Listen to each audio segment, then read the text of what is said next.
출애굽기 12장 말씀을 봉독하겠습니다. 여호와께서 애굽 땅에서 모세와 아론에게 일러 말씀하시되 이 달을 너희에게 달의 시작 곧 해의 첫 달이 되게 하고 너희는 이스라엘 온 족속에게 말하여 이르라. 이 달 열흘에 너희 각자가 어린 양을 잡을지니 각 가족대로 그 식구를 위하여 어린 양을 취하되 그 어린 양에 대하여 식구가 너무 적으면 그 집의 이웃과 함께 사람 수를 따라서 하나를 잡고 각 사람이 먹을 수 있는 분량에 따라서 너희 어린 양을 계산할 것이며 너희 어린 양은 흠없고 1년 된 수컷으로 하되 양이나 염소 중에서 취하고 이달 40날까지 간직하였다가 해질 때에 이스라엘 회중이 그 양을 잡고 그 피를 양을 먹을 집 좌우 문설주와 임방에 바르고 그 밤에 그 고기를 불에 구워 무교병과 쓴 나물과 아울러 먹되 날것으로나 물에 삶아서 먹지 말고 머리와 다리와 내장을 다 불에 구워 먹고 아침까지 남겨두지 말며 아침까지 남은 것은 곧 불사르라. 너희는 그것을 이렇게 먹을지니 허리에 띠를 띠고 발에 신을 신고 손에 지팡이를 잡고 급히 먹으라. 이것이 여호와의 유월절이니라. 내가 그 밤에 애굽 땅에 두루다니며 사람이나 짐승을 막론하고 애굽 땅에 있는 모든 처음 난 것을 다 치고 애굽의 모든 신을 내가 심판하리라. 나는 여호와라. 내가 애굽 땅을 칠 때에 그 피가 너희가 사는 집에 있어서 너희를 위하여 표적이 될지라. 내가 피를 볼 때에 너희를 넘어가리니 재앙이 너희에게 내려 멸하지 아니하리라. 너희는 이 날을 기념하여 여호와의 절기를 삼아 영원한 규례로 대대로 지킬지니라. 너희는 무교절을 지키라. 이 날에 내가 너희 군대를 애굽 땅에서 인도하여 내었음이니라.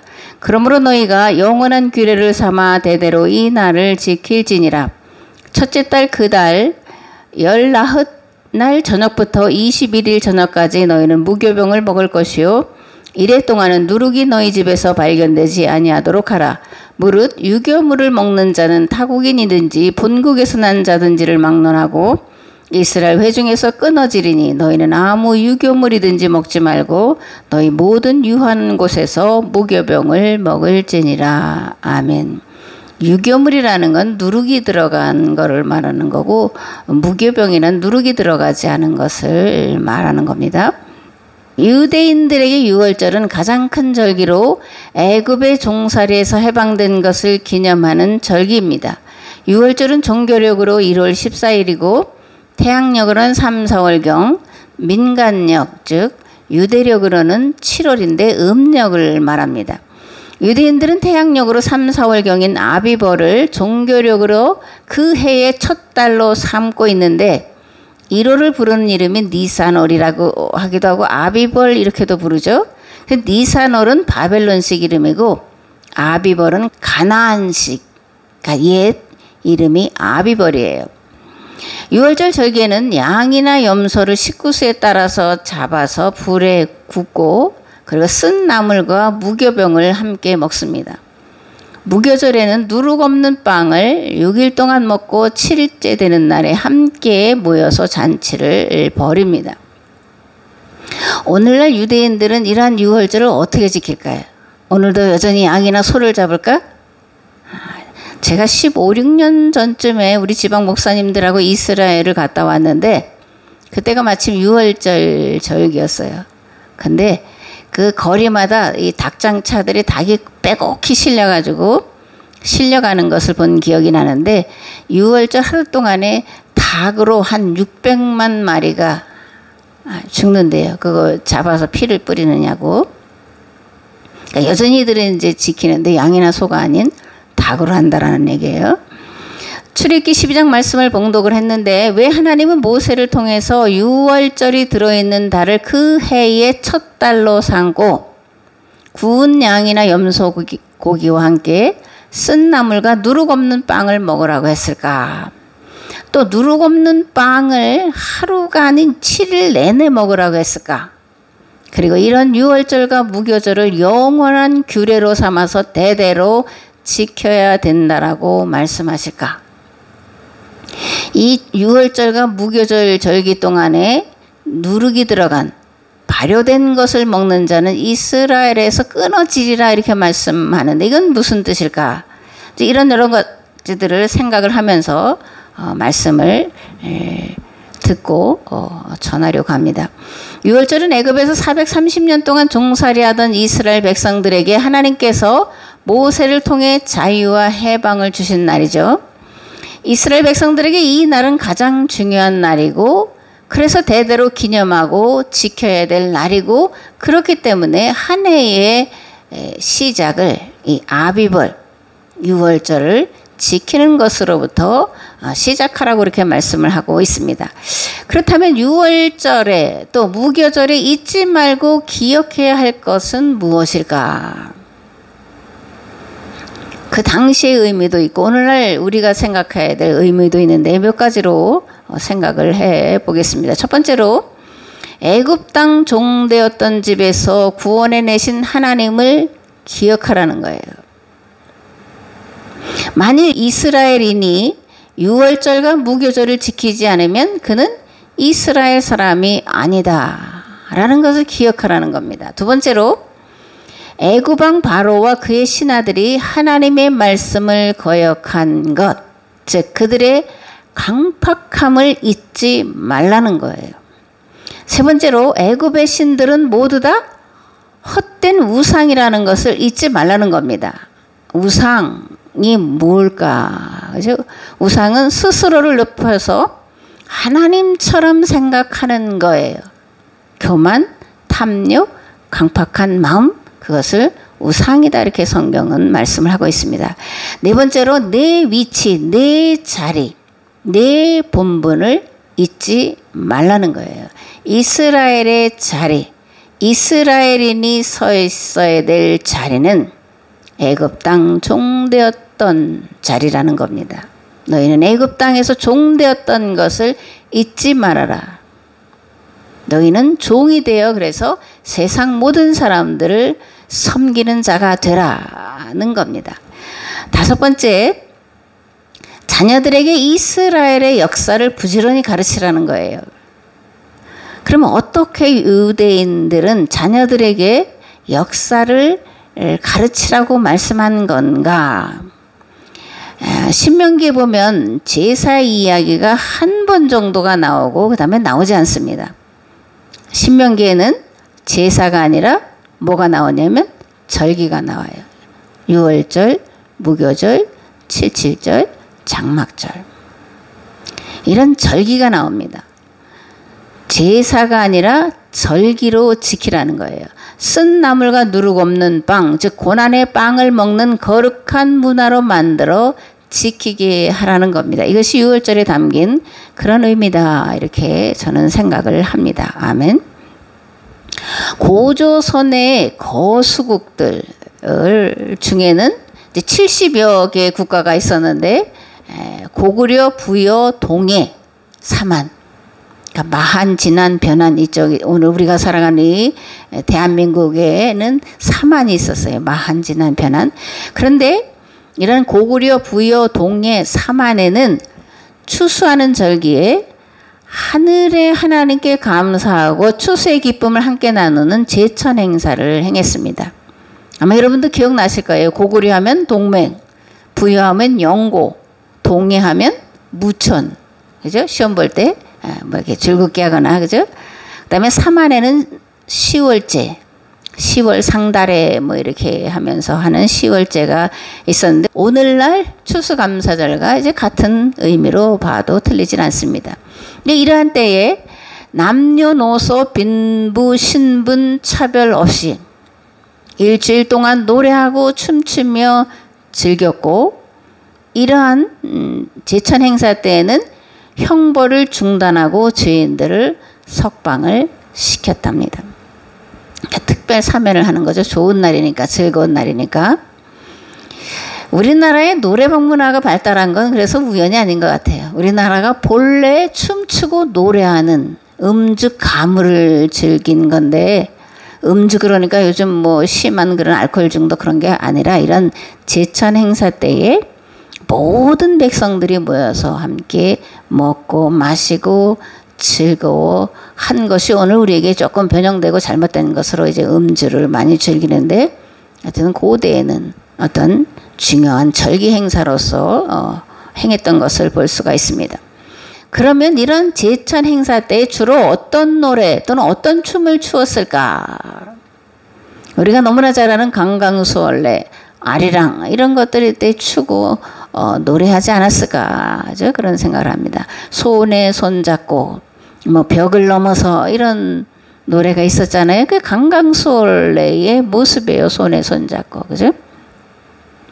손에 손잡고 빙빙 돌면서 춤을 추고, 그리고 아리랑이라는 노래를 불렀는데, 이 아리랑은 그 부르는 사람 또는 지방에 따라서 추임새가 이제 다 달라요. 그죠? 곡도 어떤 건 빠르고 어떤 건 느리고 다양한 아리랑이 우리에게 있습니다. 우리가 잘 아는 밀양 아리랑, 정선 아리랑, 뭐 진도 아리랑, 그죠? 그런 여러 아리랑이 있고 경기도에도 있고 서울에도 그런 아리랑이 전해져 내려오고 있습니다. 그러니까 이런 제천 행사 때의 노래와 춤은 무슨 목적으로 했을까? 단지 추수의 즐거움을 나누고 누리기 위해서 음주 가물을 일주일 내내 밤낮 없이 즐겼을까? 그런 것만은 아니겠죠, 그죠? 이스라엘은 출애굽을 잊지 않고 기억하기 위해서 절기로 지켰는데 우리 민족도 마찬가지로 추수의 즐거움과 기쁨을 함께 나누기 위해서 이러한 춤과 노래를 일주일 내내 즐긴 것과 함께 우리 민족의 고유 사상을 교육하는 그런 기간으로 삼았다라고 봐야 된다, 그런 겁니다. 이게 교육이라는 것을 어떻게 알 수 있냐? 그것이 수천 년, 거의 1만 년 동안 이어져 내려오고 있고 오늘 우리 안에도 이런 것들이 여전히 남아있기 때문에 그러는 거예요. 그죠?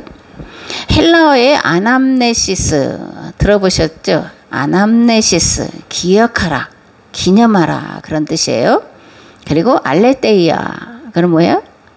알레테이아는 뭐죠? 진리, 이제 진리입니다.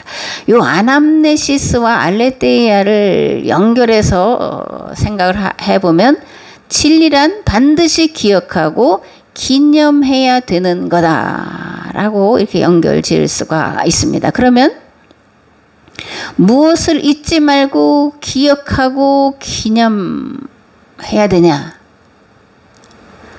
유대인에게는 유월절이고 그리고 무교절이고 또 오늘 신약 시대를 살아가는 성도들에게는 예수 그리스도의 대속의 죽으심과 부활 사건이죠.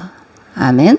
더 나아가서 세계화 공동체인 교회에 속한 성도는 하나님의 뜻이 하늘에서와 같이 이 땅에서도 이루어지도록 마음을 다하고 뜻을 다하고 힘을 다하여 계약의 말씀대로 살아가는 공동체라는 것을 잊지 말고 기념해야 한다라는 겁니다. 이뿐만이 아니라 성도는 매주일마다 말씀으로 나의 부활을 경험해야 되는 자라는 걸 기억하고 기념을 해야 돼요. 매주일은 매번 부활을 경험하는 날이고 그 부활의 생명으로 일주일 동안을 살아갈 수 있도록 하나님의 성령께서 우리 가운데 오셔서 능력과 권능을 쏟아 부어 주시는 날이에요. 주일을 내가 그냥 기념이나 하고 기억이나 해야 되겠다 그래서 되는 게 아닙니다. 와서 말씀을 들어야 기념되는 거고 기억되는 거고 말씀대로 지켜 행하며 살 수 있는 겁니다. 아멘. 마귀는 우리에게 무엇을 요구할까? 진리는 기억하라, 기념하라 라고 우리에게 말씀하고 있는데 마귀는 우리에게 뭘 요구를 할까? 잊어버려라, 잊어버려라. 그래서 망각의 신은 레떼예요. 레떼의 접두사 아가 붙어서 알레테이아, 이제 진리가 되는 겁니다. 그러니까 진리, 참과 거짓은 멀리 떨어져 있지 않아요. 어떤 조사 하나를 붙이든지 떼내든지 하는 거에 따라서 진리가 되고 그리고 거짓이 돼요. 그죠? 참이 되고 거짓이 됩니다. 그래서 이런 레떼, 망각의 신의 형제가 있는데 이거 재밌더라고요. 레떼, 망각의 신의 형제는 뭘까? 뭘 잊어버리라고 할까요? 굶주림, 전쟁, 고통, 살인, 다툼, 이게 망각의 신의 형제들이에요. 진리는 반드시 기억해야 되는 것, 망각해서는 안 되는 것이고 거짓은 진리에 대한 망각입니다. 전쟁, 고통, 살인, 다툼, 굶주림에 대해서 망각하고 네가 원하는 대로 네 배만을 채우기 위해서 살아가라 라고 요구하는 게 마귀고, 그죠? 망각의 신 레떼의 요구라는 걸 우리가 잘 알고 반드시 거절하고, 그죠? 깨트려 부수고 내 안에서 그런 것들이 일어나지 않도록 말씀으로 그리고 기도로 무장을 해야 될 줄을 믿습니다. 아멘. 요즘에는 온 가족과 일가 친척들이 모여서 조상들을 기억하고 형제간의 우애를 돈독히 하기 위해서 모여서 먹고 즐기는 문화와 풍습 많이 퇴색됐죠. 그죠? 그런 걸 꺼려하고 자기들끼리만 내 새끼하고만 이렇게 생각하는 그런 잘못된 길로 가고 있는데 다시 회복해야 될 고유 문화와 전통이다 그렇게 생각을 합니다.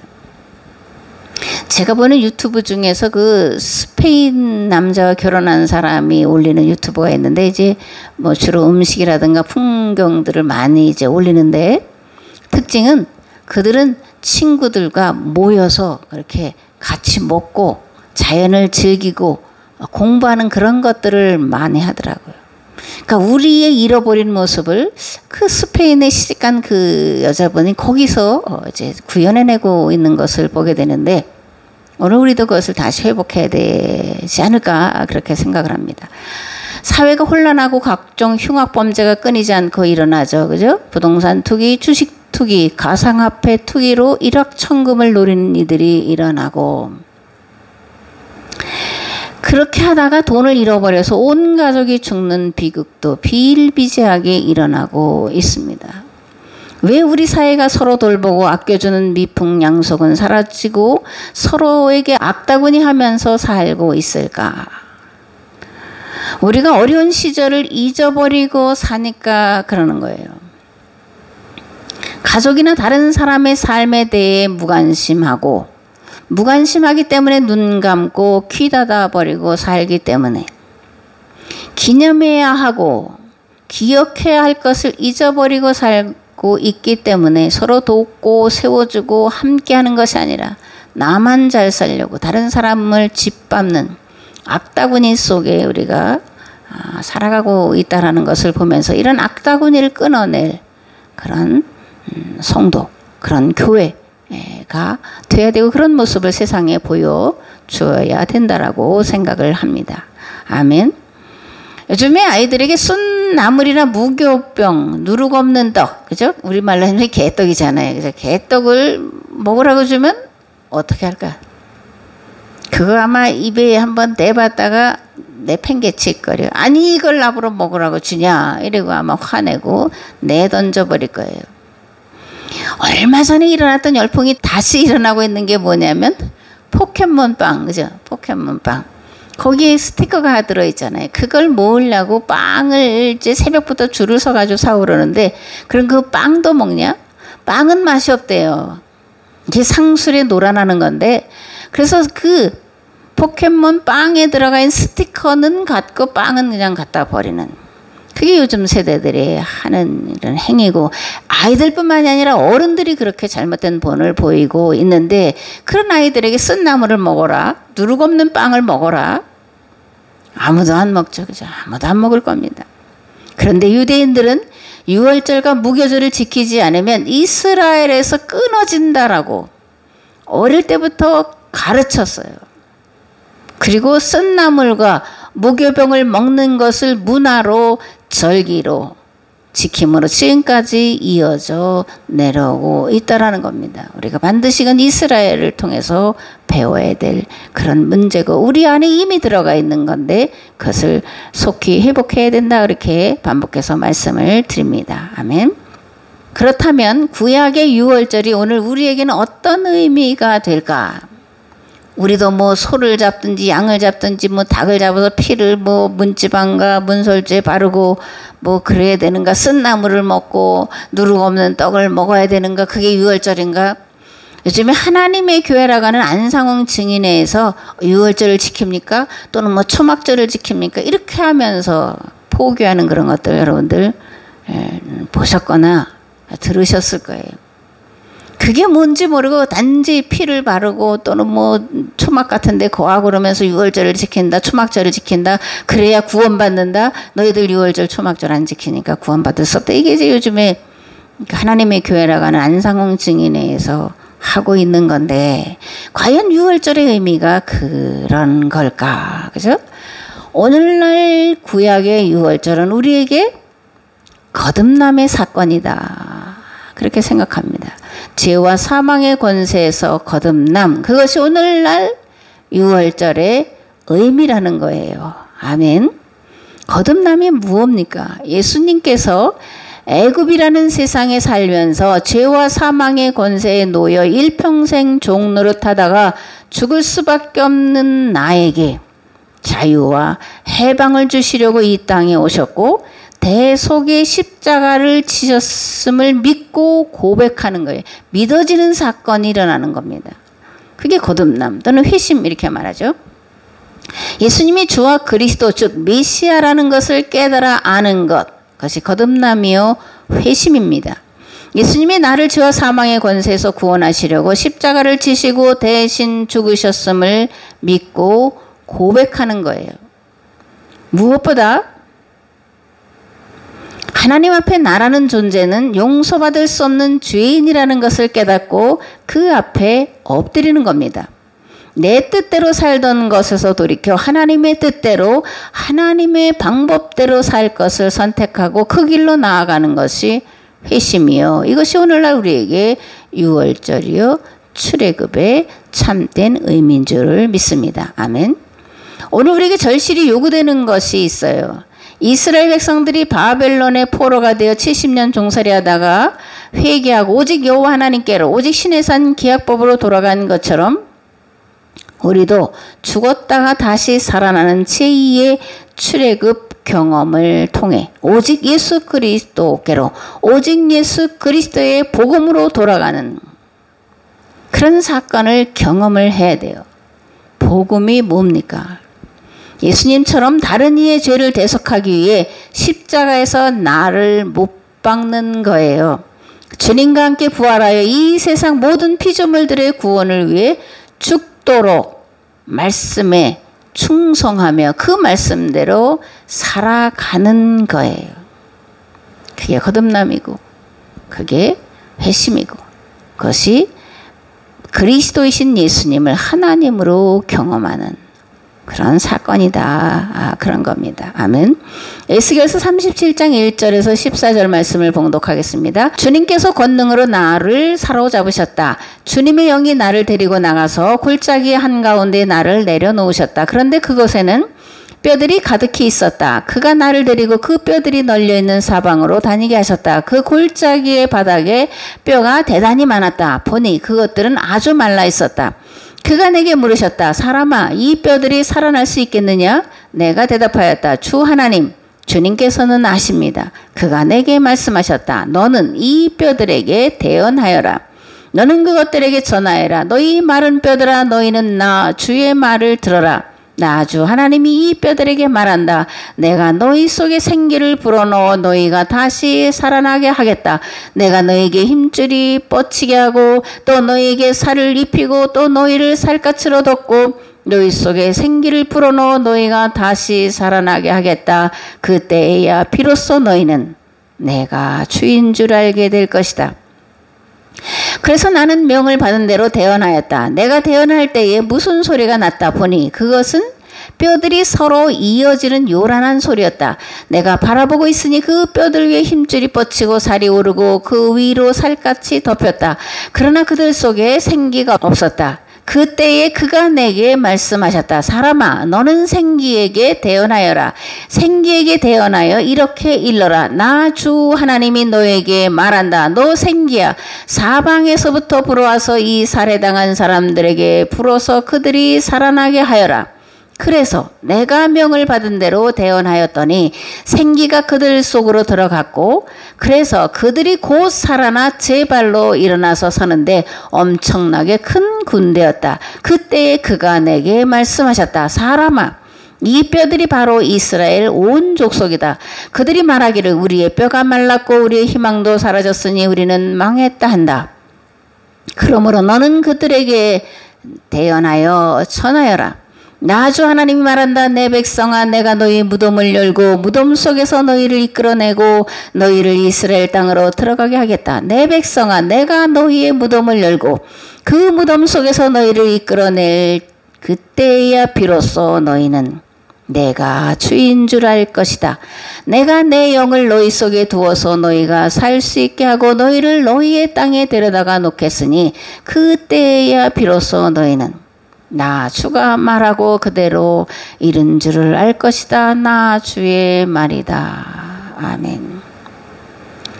이스라엘 백성들을 향해서 말씀을 선포하라는 거죠. 그죠? 시내산 기약법을 다시 가서 가르치라는 겁니다. 가르쳐 지키게 하라는 거예요. 그러면 죽은 자와 같던 이스라엘을 다시 살리셔서 살아있는 큰 군대로 하나님께서 만들어 주시겠다. 그렇게 됐을 때에야 비로소 너희는 내가 하나님이고 내가 말한 대로 이루는 여호와인 줄을 알 거다. 이런 말씀이에요. 아멘.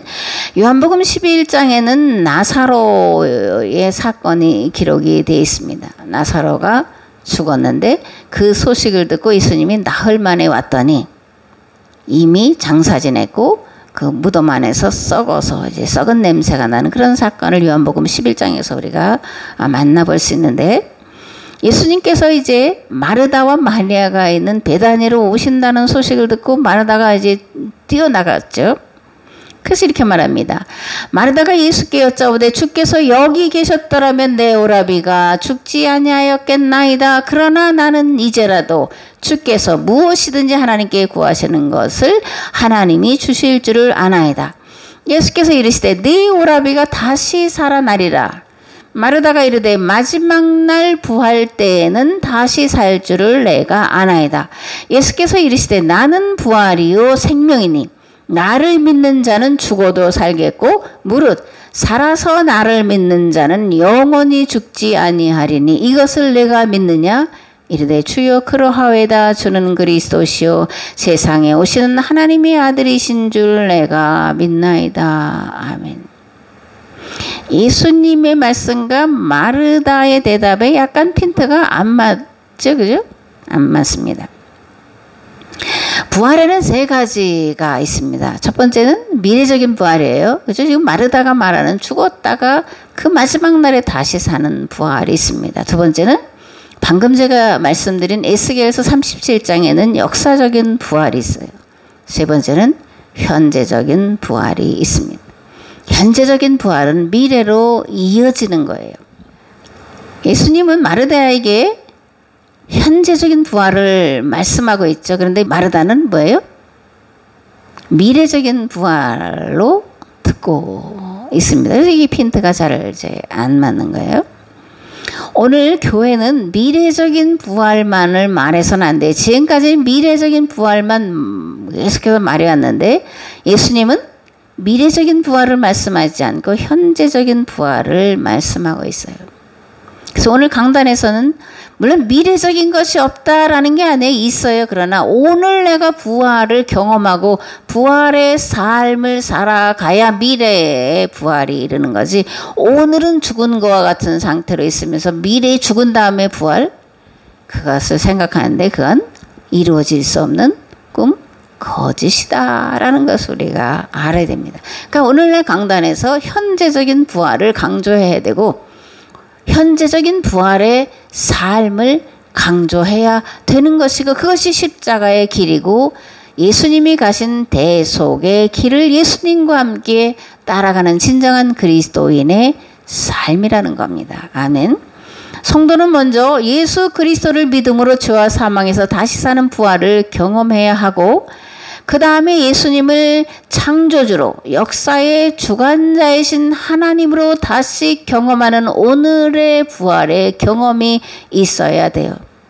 오늘 교회와 성도가 힘과 능력을 잃고 세상 풍조에 이끌려 죽은 자와 방불한 삶을 사는 이유가 어디에 있냐고요. 제2의 출애굽을 경험하지 못해서. 예수님을 그리스도라는 고백을 하고 경험을 했는데 예수님을 하나님으로 경험하고 고백하는 그런 사건, 그런 경험이 일어나지 않았기 때문에 능력 없는 죽은 자와 같은 세상 풍조에 가장 앞서서 이끌려가는 그런 모습을 보여주고 있다는 겁니다.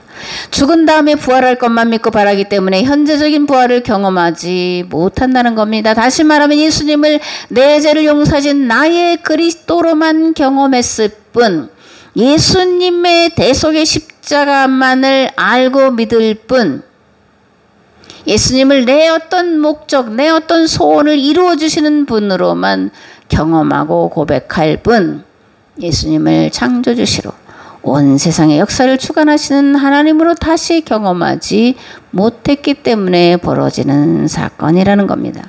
사도 바울은 갈라디아서 2장에서 이렇게 선언합니다. 나는 그리스도와 함께 십자가에 못 박혔습니다. 그러니 이제는 내가 사는 것이 아니라 그리스도께서 내 안에 살고 계시는 것입니다. 나를 사랑하여 나를 위해 그 몸을 내어주신 하나님의 아들을 믿은 덕분에 지금 내가 참 생명을 얻었습니다. 아멘.